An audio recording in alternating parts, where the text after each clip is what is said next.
I want to welcome you. My name is Andrea McWilliams. I've been in education for 35 years. I've been in the classroom for 25. I was a 7th grade science teacher, and then I've been with McGraw Hill for the last 10 years. I'm looking forward to speaking with you today on our phenomena inquiry-based learning and hoping that you can take something away from today back into your classroom. I hope that you're not here just to listen, that you're here with an open mind, a growth mindset, that you can go back into your classroom and use something today that you learned to your students. So our first slide is exploring our phenomenal world. And as I said, we're going to be talking about phenomena-based learning. This is an actual phenomena from our Inspire Science 5th grade book. So you would give your students time to look at the phenomena, let them have some time to become curious, come up with some questions. So what does the sunrise look where you are? What does the sunrise look from space? What does the sunrise look from the other side of the world? So getting them some time to think and come up with those questions, then they would write those questions down. We would not, as teacher, come back and give them the answer. That's more the traditional. We're phenomenal based is the next generation science standards way of teaching. So we're going to let them pose those questions, and then we're going to actually move into an inquiry activity. And with this inquiry activity, it's hands-on, model of the sun, earth, and stars. So they're going to make a prediction. It gives the materials that they need for the inquiry activity. They make the prediction, and then they're going to carry out the investigation. Once they make that prediction, then they move on into carrying out that investigation. As they carry out that investigation, then they're going to record their data. They're going to communicate the information, draw how the module shows the relative position and motion of the Earth and the Sun. Then they're going to use the next generation science standards and support the argument, and then have that time to collaborate and talk about it. Then they would come back to reflect on the phenomena after they've done the inquiry. So there's that reflection piece. So let's look at our session outcomes today. We are going to understand what phenomena are and the importance as they are aligned to the NGSS. Understand how phenomena-based instruction supports three-dimensional learning, and understand how to identify useful phenomena. So what is phenomena-based learning? How many have used phenomena in the classroom? Okay. So it's an educational approach that engages students in science. It starts with a phenomena or an attention-grabbing image or video clip that hooks students into the lesson. Ideally, the phenomena should be visually interesting and not easily understood at first glance. So we don't want to give them something that they know everything about. We want to give them a picture or a video clip that's something that they may recognize, but they're still a little unfamiliar with it. Here's an example of a phenomena. Scientific phenomena are occurrences in the natural and human-made world that can be observed and which cause one to wonder and ask questions. So as we're looking at this phenomena, do I have any high school people? What are some of the things that you think of that this might go with high school content? I taught 7th grade science, and I taught photosynthesis. So this would go perfect with my photosynthesis lesson. Respiration. Then if we take it down to kindergarten, first, second level. Plants. Or even dew. They could relate with their mom pouring them ice water and having that on the glass.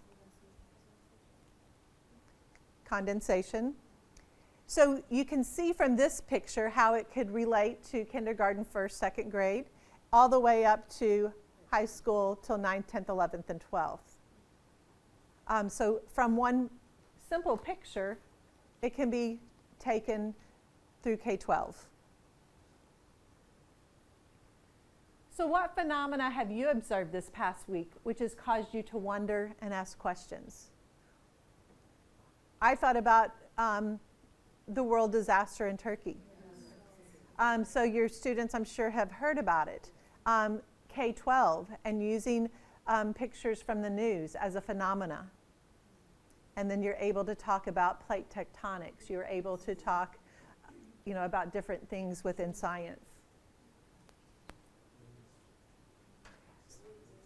Yes. So why phenomena-based learning?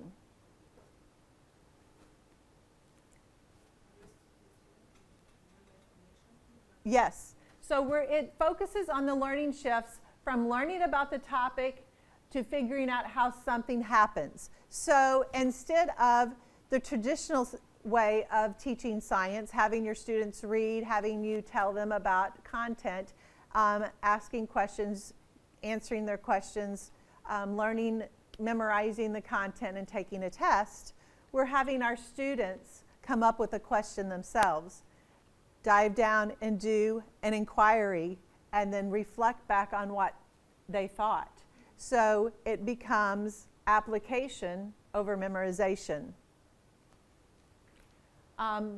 Allowing the students to build general science ideas in the context of their application to understand phenomena in the real world. So it's not just taking that content and learning the science content, we're relating it to real world science so they can apply it.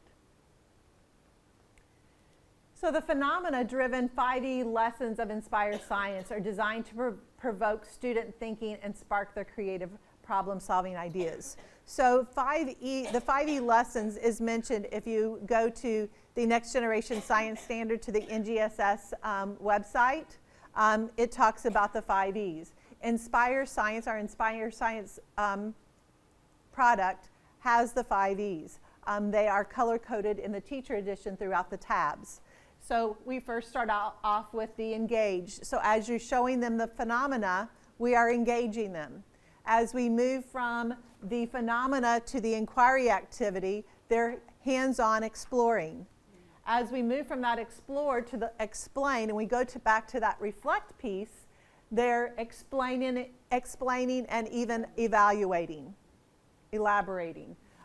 So that's how the 5E works with the phenomena based learning. And like I said, we use the 5Es within our science program. We start out with the phenomena. We move into an inquiry. After the inquiry, we reflect back. But then we move on to some actual content that they need. They also need that content. I'm not saying everything has to be hands-on. They also need to read some content. So then we provide that content they need to read. So it's part of our Inspire Science product. Let's look at the engage piece. Set the purpose for learning with the scientific phenomena and essential question to investigate through the lesson. Help students set goals for the skills they will develop with the I will statement. So as you set the engagement piece and they ask those questions from the phenomena and you get ready to do that inquiry and they make that prediction, when they make that prediction, we're also going to have an I will statement. I will for that lesson, for that module. Then they're going to move to the I can statement, and last we're going to end with the I did statement, and we're going to come to that.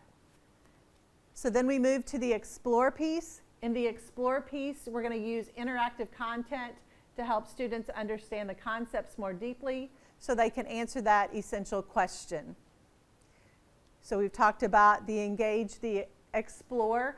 Now we move to the explain. So we're connecting literacy and science through inquiry, providing students with an array of print and interactive resources to conduct research and explain their understanding. Students develop research skills to deepen their understanding of core science topics.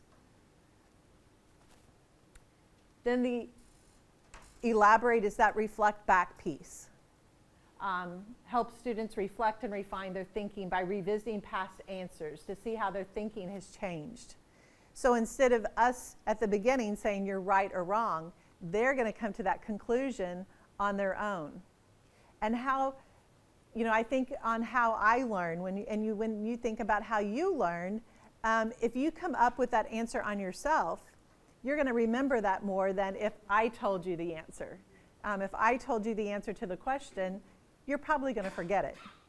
But if you actually do a hands-on science activity, you're going to remember it. When I talk to some of my former students several years after I've had them in class, and I say, what do you remember from my science class? It's always an inquiry activity. Your students love that hands-on science inquiry, and they're going to remember that more than if you told them that their answer was right or wrong. Then we move into that elaborate piece. Guide students to demonstrate their understanding by answering the essential question and phenomena questions, and then completing a final performance test. A test can be a STEM activity, it can be a performance activity, or it can be a written test. And I think it needs to be a little of all. I don't think we need to have a online or written test every time.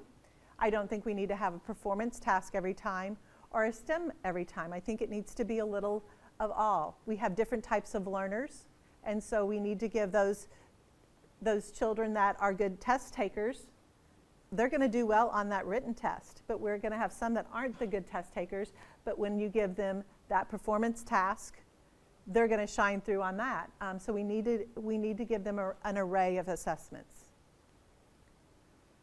So let's look at the 3D learning and the phenomena. So phenomena-based instruction is the primary feature in the NGSS classroom. You're going to see the three-dimensional learning approach requires students to use science and engineering practices. They're using cross-cutting concepts and disciplinary core ideas. So when we think about those three in Inspire Science and our Inspire Science text, throughout the book you see these three colors, just like in this setting, or a disciplinary core idea. Let's look at what those three consist of. So when we're looking at the science and engineering practices, we're asking questions, we're developing and using models, planning and carrying out investigations, engaging in arguments from evidence. In the disciplinary core ideas, those are the 4 parts of science: physical science, life science, earth and space, and engineering practices. So those are the 4 pieces of the disciplinary core ideas. And then the cross-cutting concepts. We're not just teaching science, we're also teaching math and literacy. So within that, in Inspire Science, you're doing a lot of writing. With phenomena-based learning, you're doing a lot of writing. They're making a prediction, they're asking questions, they're writing down the data. So they're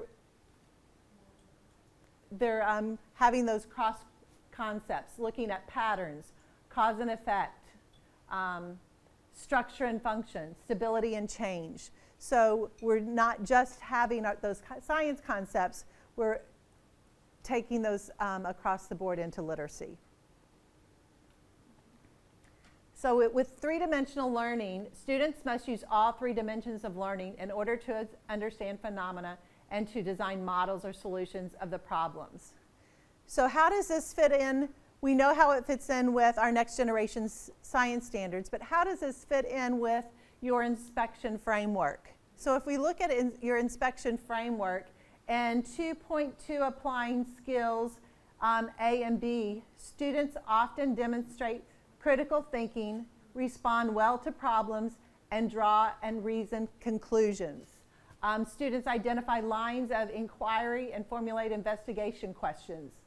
So that fits right in with your inspection framework as well. If we look at 5.1b, students' interactions with students ensure that they are consistently engaged learners.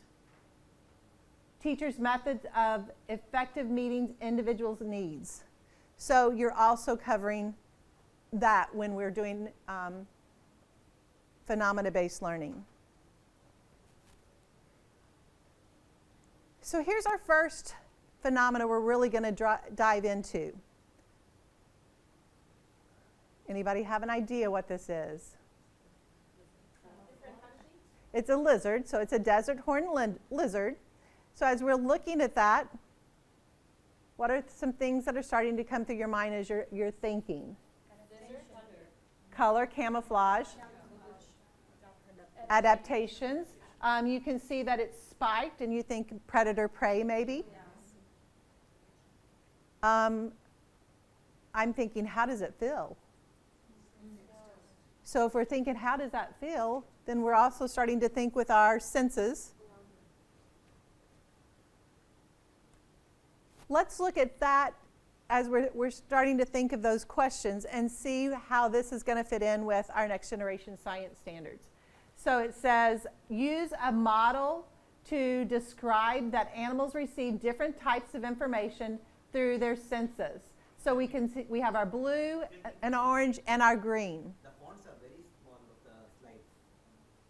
The fonts are very small. Oh, it's small, yes. But if you, at the end, I'll share my information. So if you want a copy of the PowerPoint, I can give that to you. You can see it has all three strands that we're going to talk about within this phenomena. I told you that it also it doesn't have to be just a picture, that it can also be a video. There is a video, but when I click on it, it doesn't show up, so I'm not going to click on it. It's just it is a video of no sound of just the lizard moving. So I have some packets on your table. So if you would all take the worksheet.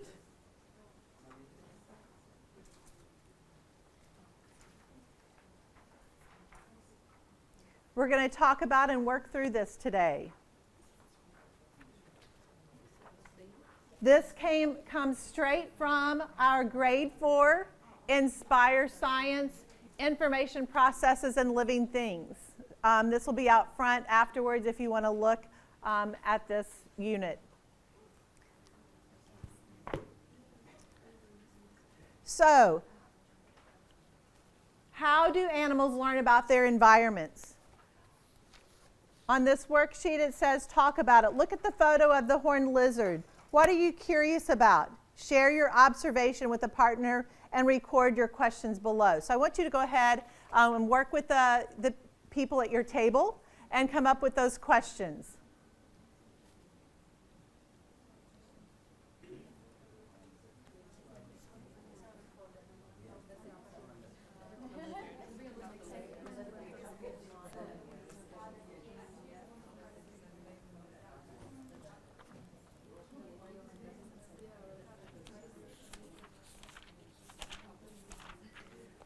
So in the student's book, they have the same page that you have in front of you, and on the other page it has the picture of the lizard. So if you were using this in the classroom, they have the picture here and this here.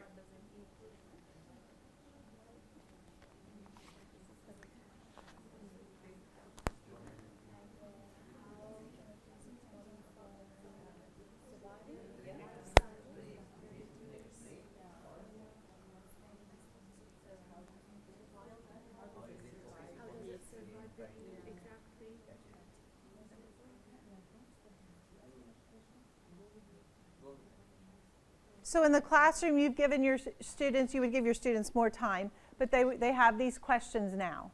Then what are we going to move to next? Inquiry activity. So in this inquiry activity, the materials are 3 sandpaper samples of different grades, materials for a blindfold, and hand lens. One of the things that you would want to talk to your students about is that hand lens.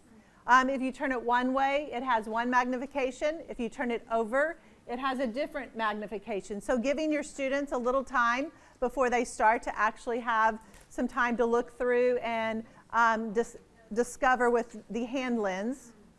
But then I want you to go ahead and make a prediction.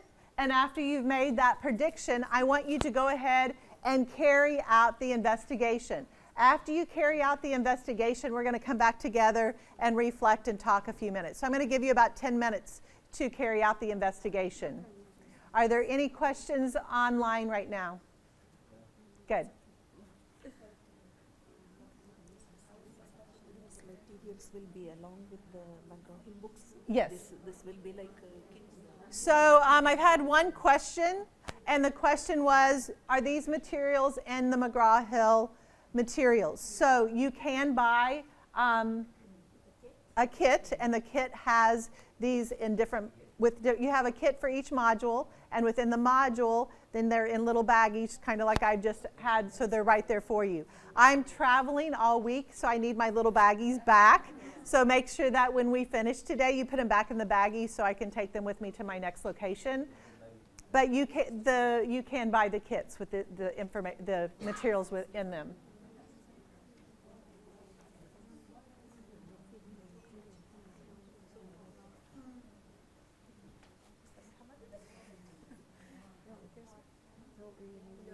One of the question, she's teaching the same book at school. So one of the question usually being asked by the student is, what is the lizard looking at?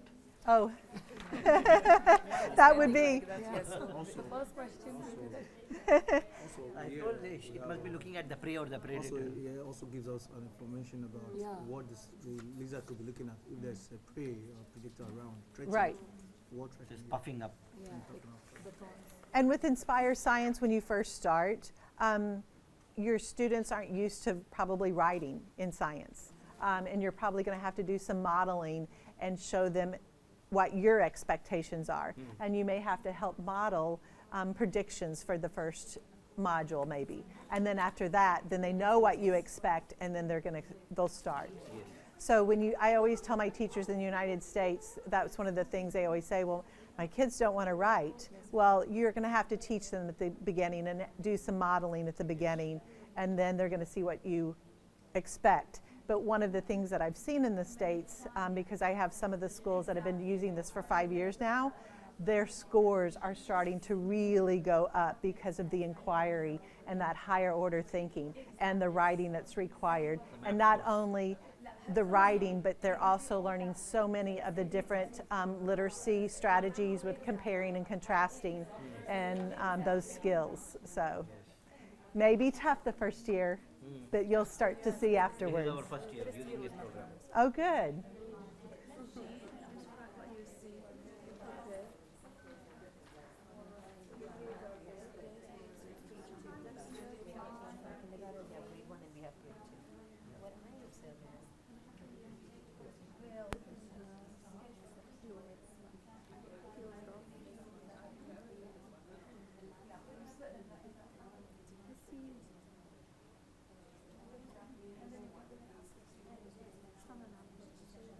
Try to fill it with your eyes closed.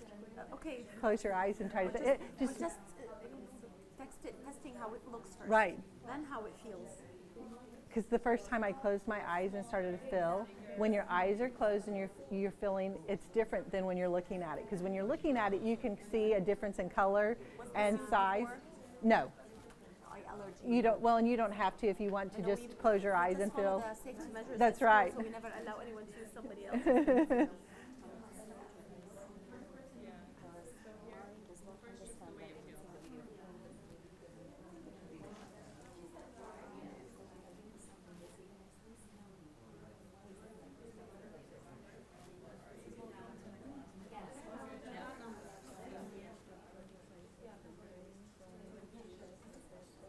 You did okay?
Isn't that interesting how you can do something hands-on and a student Connected. that normally doesn't talk and it Yes, just he comes starts out? talking, yes. It prompted really.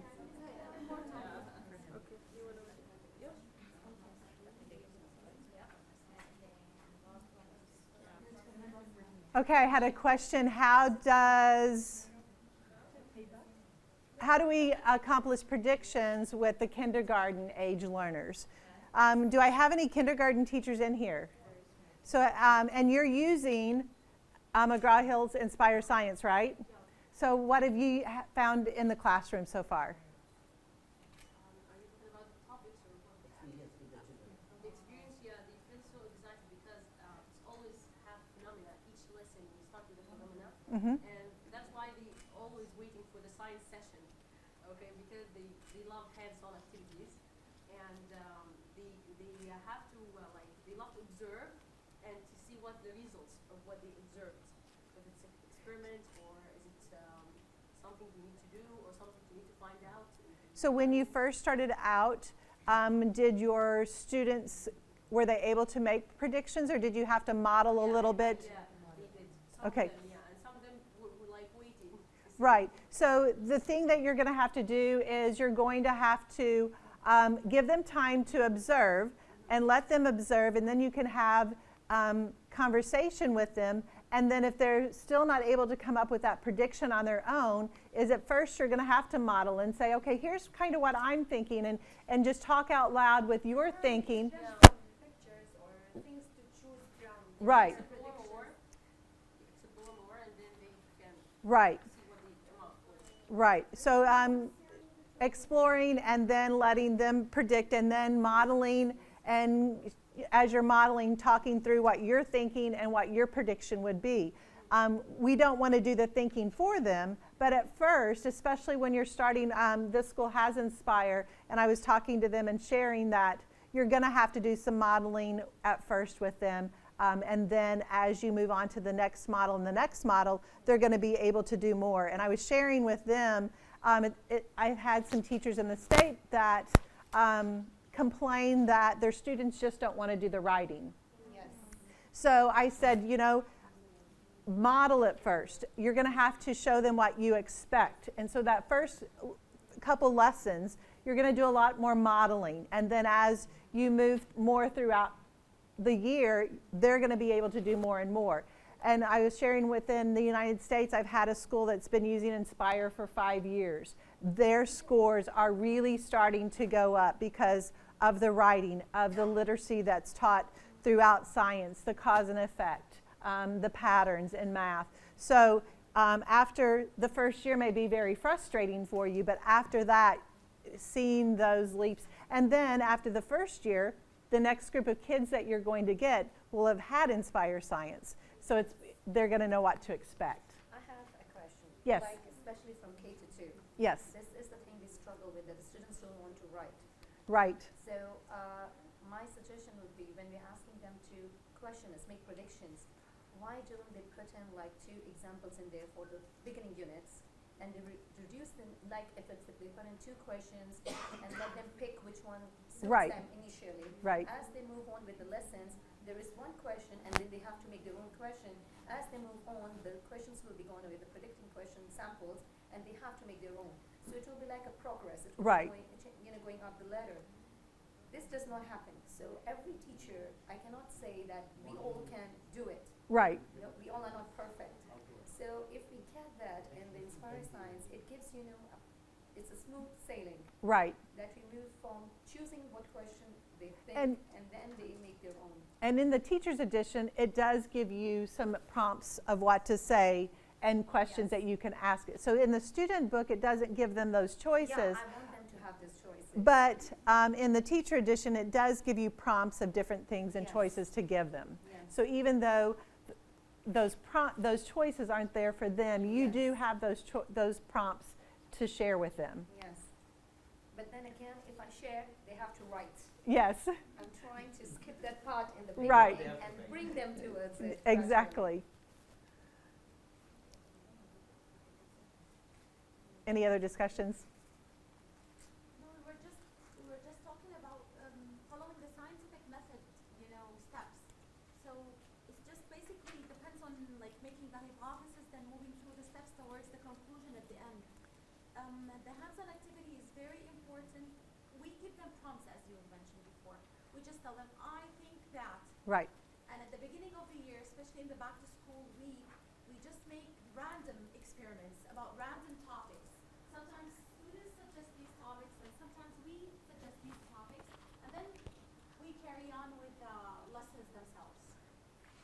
So in Inspire Science, after we have this investigation, they have a statement that they have to make with the I will statement. Mm-hmm. That's very close to what you just repeated. So that's having that I will statement we talked about when I was introducing the I will, I can, and I did. Mm-hmm. So it's like the KW, KW chart. Yes. I know what I want to learn again. Right, exactly.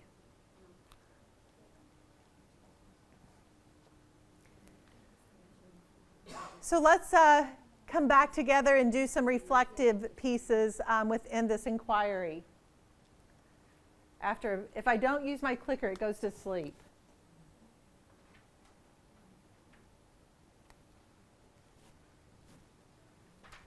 So in the second piece in recording the data, the sandpaper order and the description of the texture. What discussions did you have at your tables with this piece? I actually put the blindfold on and they tested on. And what did you notice when you closed your eyes or you put the blindfold on? You're using other senses. Right. And I think about at this point, if you were blind people, a person that's blind, they don't have that. They have stronger because they don't have the sight, so their other senses become right. So that's one of the important things that you could talk to as well when you're in the classroom. And then sketch out what they saw with the sandpaper. And talking about the tiny particles or the smaller particles tightly together, the bigger particles and farther apart. So there's some other things that you can discuss there. Communicating the information, we have compare and contrast, and reflecting back to the prediction. So what was was your prediction supported by the data you collected, and explain that. So having the time for your students to actually talk about it. You're not going to give every student in your classroom time, but if they have that time within their peer groups to share that time. And then not only do we reflect back to that prediction, we reflect back to the questions that they had. And so if they ask a question, this table was sharing that one of their students, one of the questions was, what was the animal looking at? So was your question something that pertained to the inquiry activity? That way you can model there.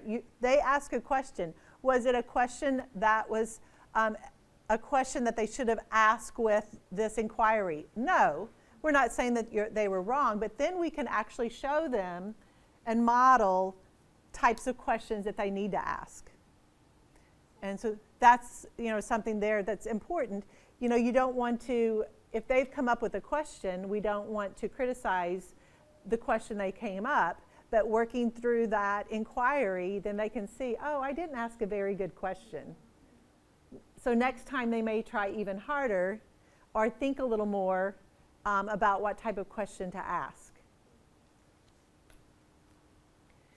So then I'm going to move on to some pictures or phenomenon that I got off of the NGSS website. So if you go to NGSS/phenomena, there you're going to find all sorts of information there with phenomena. So I took a few of those pictures and put them together here. And let's look at criteria for selecting phenomena. Observe and or investigate. Core ideas, science and engineering practices, cross-cutting concepts. Is it grade level appropriate? The picture that I showed you with the grass, it was grade level appropriate from K to 12. You're going to see some that aren't going to be that way, that it's either going to be, it may be 9-12 or it may be more elementary. So looking at that and finding grade level appropriate. And it's anchored in real world issues or the student's local environment, just like we talked about with the earthquake. A sandstorm comes through, those type of things. Interesting and important. And then what do you think it means by financial cost? Material. Exactly. When I was looking for what I wanted to do, I looked for something that was relatable to you, my audience. I was looking for something that would be easy for me to travel with, that was lightweight, that I wouldn't go over my 50 pounds, and didn't require me to buy a lot. All three things came from Amazon. I cut these up into smaller squares. They came in bigger pieces, so I cut them up in smaller. Had the blindfold and then the hand lens. I thought the hand lens would be bigger when I bought it. When it came in, they were smaller, but the magnification was still not bad. So when you're looking for things in your classroom, those are the things that you want to look at. With, as we said, McGraw Hill, Inspire Science, you can buy the kits that do come with everything, so you don't have to go out and buy. But if you do not have Inspire Science, can you still teach phenomena-based learning without McGraw Hill Science? Yes. So I have someone that's asked, how does the inquiry help differentiate for below, above, and leveled learners? So we were talking within this group, and they had a student that didn't talk much. And when they started doing the inquiry-based learning, he became really excited and started talking more. He wasn't much of a talker, and now he's coming out of his shell. So I think within all grade levels, I taught 7th grade science, and like I said, when I go back to my students and say, what do you remember about my classroom? It was about the hands-on activities. So that inquiry-based learning, doing that application over memorization. I still remember my college anatomy and physiology class. I had to do tons of memorization. I'm not good with memorization. That's not the type of learner I am. Very hard for me. I was very frustrated. I hated that class. I love science. Science is something I'm very passionate about. But I hated that class because I hated that memorization. So having that inquiry hands-on, when we actually got into doing some of the dissections, that's when I started having my fun. So inquiry-based learning, I think, is good for all students. So I'm back to those. We talked about the criteria for phenomenon and how to pick a good phenomenon.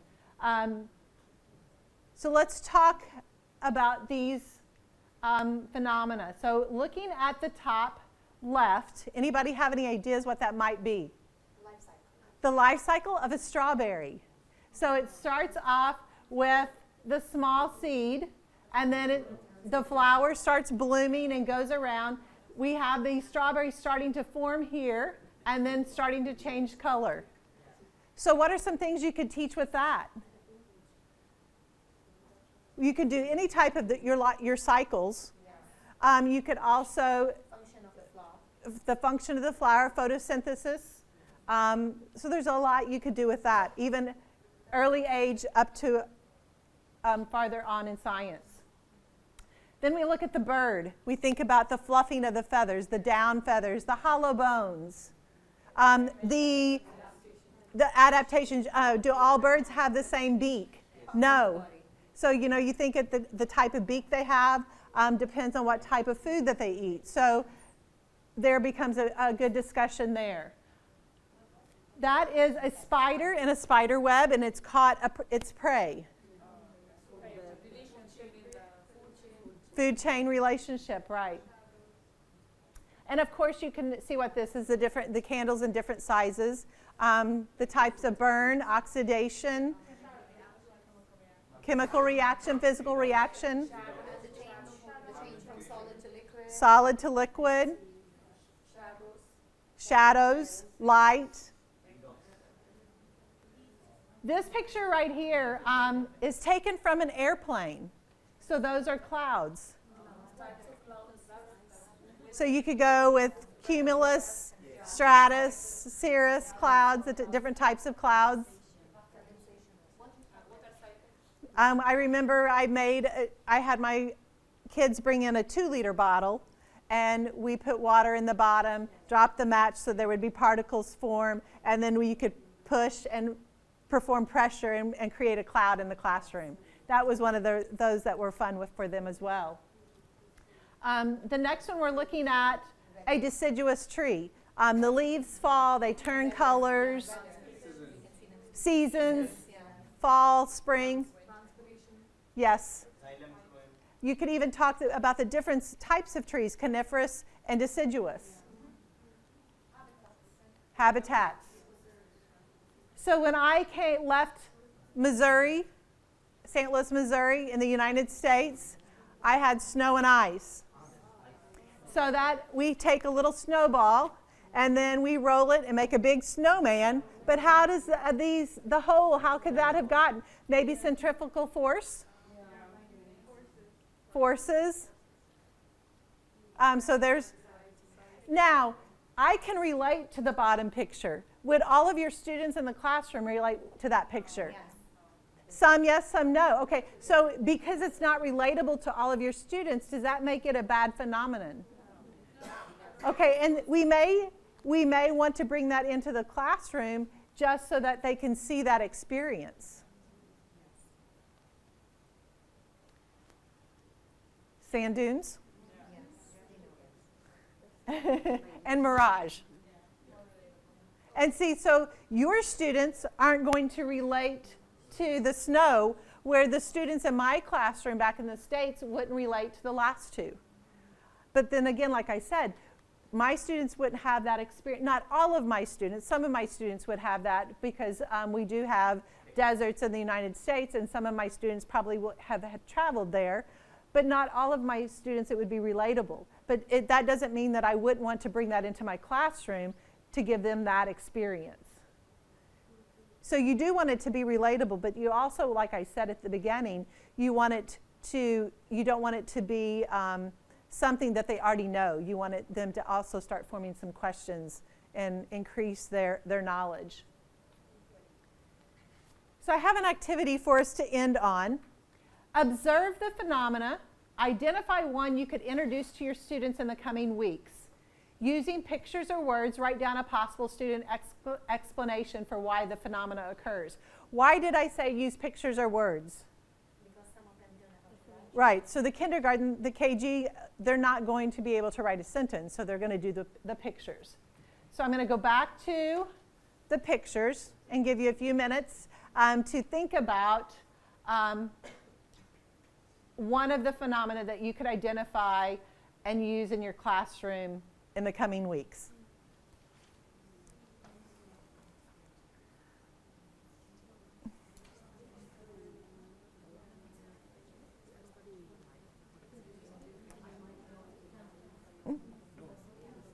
So since you already have our product, did you learn anything today? No, we are getting more inspired to go for certain things which we might not be using in a proper way. Okay, because first year experience teaches us to go reflect back and Right. see and where our focus should be. Second thing is about the questions. It's an interesting thing always to how to increase the capacity of questions in the class, Right. especially from the students. Even Well, in I've the enjoyed parents. having your conversations. They've been very good. And also the prediction, because Yeah, in prediction. every they have the students will predict first. This is something that is very Very important. Right, yes. And it And, opens you know, up. she mentioned the scientific method. Yes, yeah. We're not really, we've kind of moved away from that scientific method. Instead of saying the hypothesis, Yeah. we're saying that I will, I can, I did statement. Actually, when you do prediction here, we consider it a type of hypothesis. And Yes. We usually guide them that Right. it's not necessary to be correct at the end. That's why I Right. think discuss that. You can still do it, but like I said, with the NGSS, they've kind of moved away from that, the certain verbiage of the old hypothesis that I learned. Yeah. It's still the same way, but maybe another vocab. way. Yes. Another vocab. Other term to use. I really enjoyed your conversations. Same problem. We can get that PPT. We can get the. Yes, I'll have my information up there in a few minutes, and then you could send me a quick email, and I can email it out to one of you. Okay.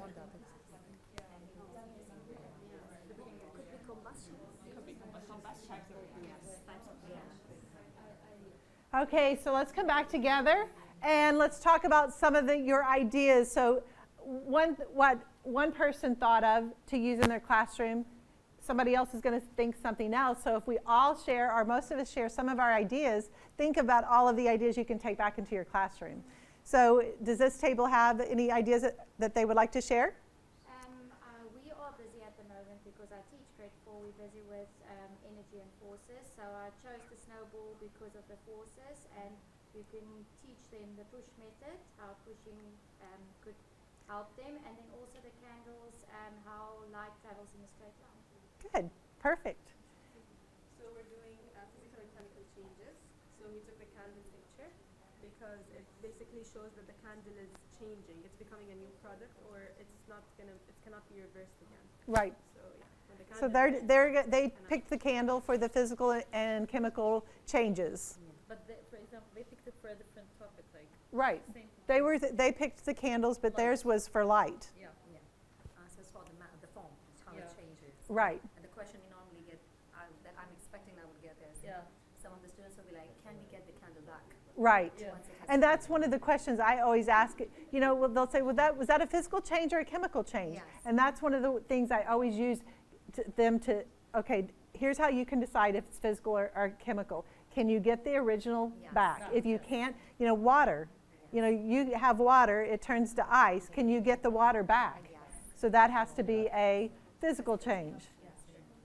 What did your For me, I chose light because we're teaching now the light, is it straight, well, the kind of light, right?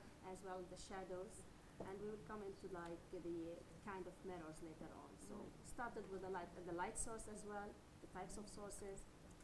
Oh, good. So theirs was the candles with light as well. How about this table? The strawberry one for meiosis and mitosis division. Oh, perfect. So they chose the growth of the strawberry for mitosis and meiosis. Different topics. You had different ones, okay? And also the luminosity of the light, Uh-huh. that's the brightness by each surface area, and the different pictures of candle shows the luminosity. Different So they were talking about the luminosity. How physics, yes. a little over my head sometimes. We're discussing forces, different forces like gravity and friction. So I also chose the snowball was to teach about gravity for little Okay. kids. Yeah. So they picked the snowball for the gravity. So let's return back to our outcomes. Understand what phenomena are and their importance aligned in the NGSS. Understanding how phenomena-based instruction supports that three-dimensional learning, and we even looked at that with your inspection framework. And then understanding how to identify useful phenomena that can drive instruction in the student learning. I think we did all of that. Here's some more examples of phenomena that I came up with, and I loved this quote. Science is beautiful when it makes simple explanations of phenomena or connections between different observations. And then I'm going to end with my information. If you would like to receive the PowerPoint, please reach out to me, and I'll get that to you. I thank you for coming today. I've really enjoyed your conversations, and I hope that you are able to take something out that I talked about today back into your classrooms.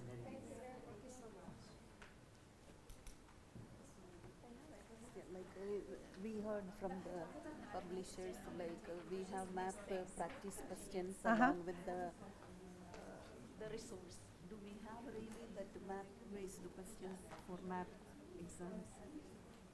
I'm not understanding what you're asking. That, map, we have external exam, benchmark exams. Yes, benchmarks, Yeah. yes, so we do have benchmarks.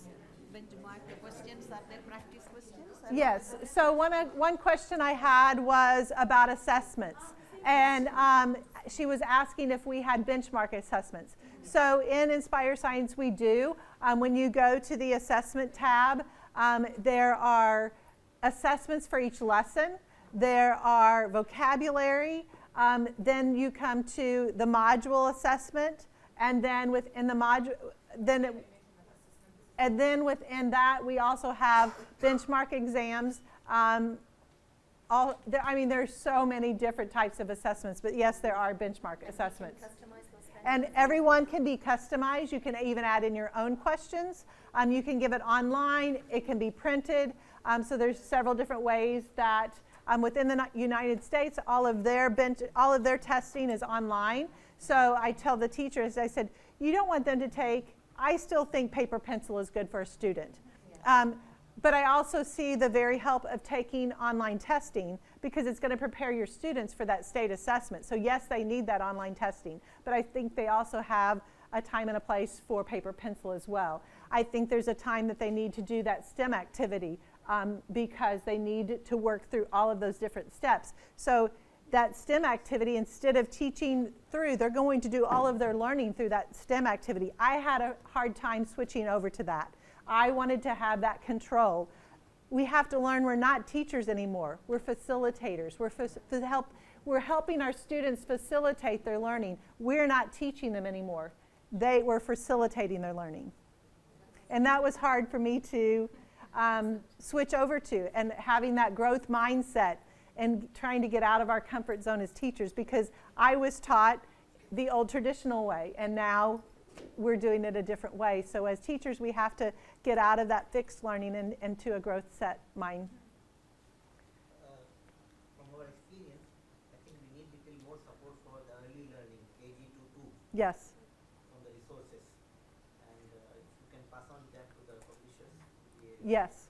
Feedback from our students. And one thing that within our Inspire Science, when you go to, there's a course tab and there's also a resource tab. When you click on that resource and you go to all of our resources, there's videos of each inquiry. So if you come to an inquiry and you're not sure how to do it, or you're unsure of maybe some of the background, you can watch that video. Especially, I have had a science background. I have an elementary degree, but then I also have a middle school science degree. But when you're an elementary teacher, you may not have that science background, and you may not feel as comfortable teaching science as you do another subject.